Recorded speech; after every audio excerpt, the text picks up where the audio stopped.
गुरु प्यारी साध संगत जी, राधा स्वामी जी।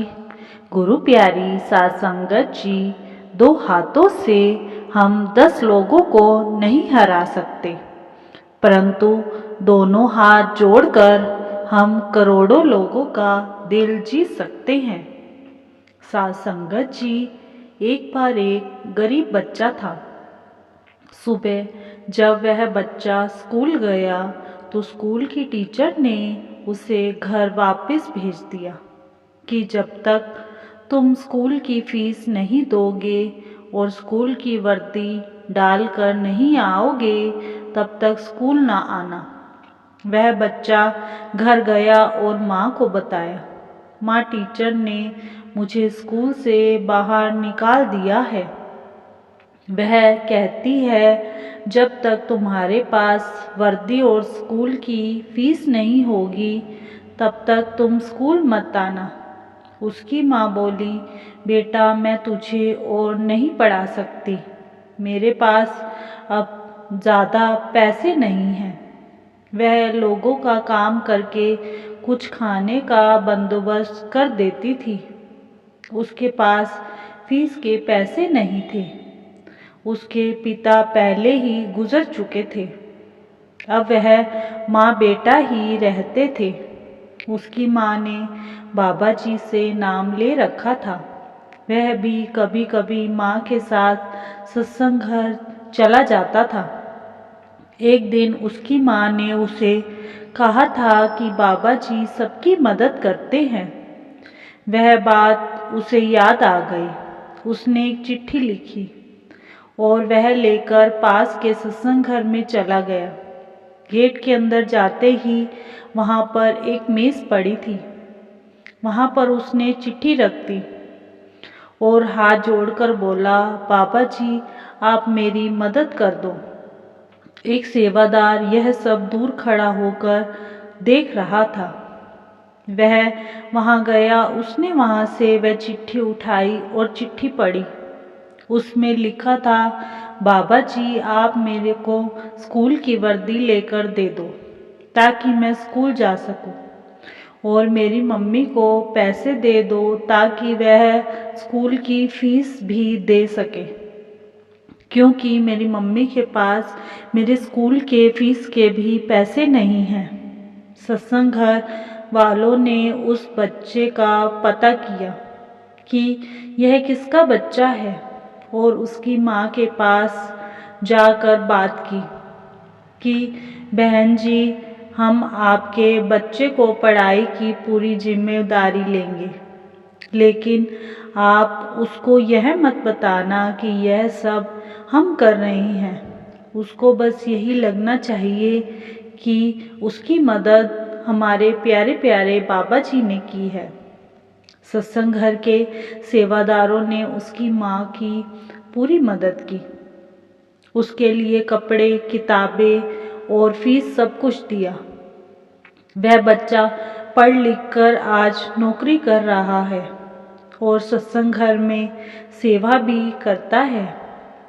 उसकी माँ भी रोज़ वहाँ पर आकर सेवा करती है और सब सेवादारों का धन्यवाद करती है। वह लड़का भी अब कई गरीब बच्चों की मदद कर रहा है। बाबा जी कहते हैं, हमें हमेशा गरीबों की मदद करनी चाहिए। गुरु प्यारी साध संगत जी, गाय भैंस तो सिर्फ दूध देती है, लेकिन जब यह दूध डेयरी में जाता है, इसके कितने रूप हो जाते हैं। उसी दूध से दही, पनीर, खोया, क्रीम, मक्खन, घी सब बन जाता है। इसी प्रकार मालिक का भी एक रूप नहीं, कई रूप होते हैं। वह किसी भी रूप में आकर हमारी मदद कर सकता है।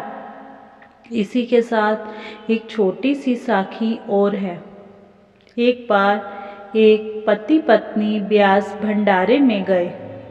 ब्यास में सत्संग के बाद जब उन्होंने बाबा जी के कार में दर्शन किए तो उसके बाद उसने प्रसाद लिया और आगे सेवा की गुल्लक पड़ी होती है।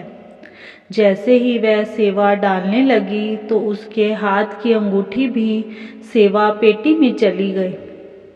वह औरत रोने लगी। उसकी नई नई शादी हुई थी।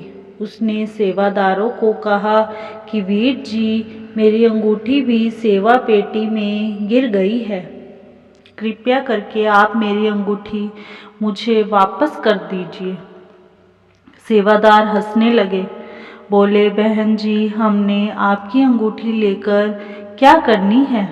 यह सेवा तो बाबा जी इसलिए डलवाते हैं कि संगत की कमाई किसी अच्छी तरफ लगे। वैसे मालिक के पास किसी चीज़ की कोई कमी नहीं है। वह तो सब सेवादारों को झोलियां भर भर कर देते हैं। एक सेवादार ने कहा, बहन जी, आप रोइए मत, मैं अभी सेक्रेटरी साहब को बुलाकर लाता हूँ। वह चाहेंगे तो आपको अभी पेटी में से अंगूठी निकाल कर दे देंगे। आप घबराएं मत, आपकी चीज़ आपको मिल जाएगी। बाबा जी तो जानी जान है, वह तो सब जानते हैं। सेवादार जैसे ही सेक्रेटरी साहब को बुला कर लाया तो सेक्रेटरी साहब ने पूछा, बहन जी, क्या बात है, आप रो क्यों रही है? उसने कहा, वीर जी, मेरी नई नई शादी हुई है। हम दोनों पहली बार यहाँ ब्यास में आए हैं। सेवा पेटी में सेवा डालते समय मेरे हाथ की अंगूठी, जो मुझे थोड़ी खुली थी, वह भी सेवा पेटी में चली गई। सेक्रेटरी साहब बोले, बहन जी, सत्संग घर में रोज़ बोलते हैं कि सत्संग में सोने के गहने डालकर मत आओ, लेकिन आप लोग मानते नहीं हैं, क्योंकि जब किसी का कुछ खो जाता है तो बदनामी तो डेरे की ही होती है कि हम वहाँ पर चूड़ी, चैनी, अंगूठी डालकर गए थे तो वहाँ पर गुम हो गई। आप सबसे हाथ जोड़कर निवेदन है कि आप सोने के गहने डेरे में डालकर मत आए। इतने में भीड़ देखकर बाबा जी गाड़ी से जो वहाँ से जा रही थी वहाँ पर आ गए। सेवादार बाकी सेवा पेटियां तो उठा कर ले गए। वह सेवा पेटी वहीं पर रख ली, क्योंकि अगर इसमें अंगूठी होगी तो अभी देख लेंगे। अगर सारी पेटियां मिल गई तो फिर ढूंढना मुश्किल तो हो जाएगा। बाबा जी ने पूछा, क्या बात है, यह बीबी क्यों रो रही है? तो सेवादारों ने बताया, बाबा जी, सेवा डालते हुए इस बीबी की सोने की अंगूठी भी सेवा पेटी में गिर गई है। बाबा जी ने कहा, बेटा, अगर तुम्हारी अंगूठी इसमें गिर गई है तो हम तुम्हारे को अभी निकलवा देते हैं। हम अपनी बेटी की अंगूठी लेकर क्या करेंगे? बाबा जी ने सेक्रेटरी साहब को इशारा करके कहा, देखो। तो सेक्रेटरी साहब ने बीवी से पूछा, बहन जी, आपकी अंगूठी कैसी थी? तो वह ऐसे डिज़ाइन बताने लगी। एक सेवादार ने उसको कॉपी पेन दिया तो उसने अंगूठी का डिज़ाइन बना कर दिखाया। सेवादार वह पेटी लेकर एक कमरे में गए और बीबी को बोले कि बहन जी, आप यहाँ बैठ जाएं, हम अभी आपकी अंगूठी ढूंढ कर देते हैं। सेवादारों ने पेटी से सेवा के पैसे निकाल कर दूसरी पेटी में डाले तो उनको उसमें से वह अंगूठी मिल गई। उन्होंने बाहर आकर वह अंगूठी उस बीबी को दे दी। वह सेवादारों का बहुत बहुत शुक्र करने लगी और बोली, अगर यह अंगूठी मुझे ना मिलती तो शायद मेरे ससुराल वाले मुझे घर भी नहीं आने देते। इतने में उसका पति भी वहाँ पर आ गया। उस औरत ने उसको सारी बात बताई तो वह भी सब सेवादारों का शुक्रिया करने लगा। वह दोनों बोले, हम आगे से डेरे में कभी भी सोने के गहने डालकर नहीं आएंगे।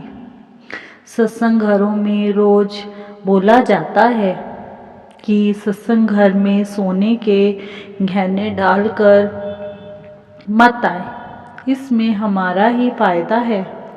आप लोग उनकी बात को अनसुना मत करें, ध्यान दें। इसी के साथ इजाज़त चाहते हैं, कल मिलेंगे एक नई साखी के साथ। तब तक के लिए राधा स्वामी जी।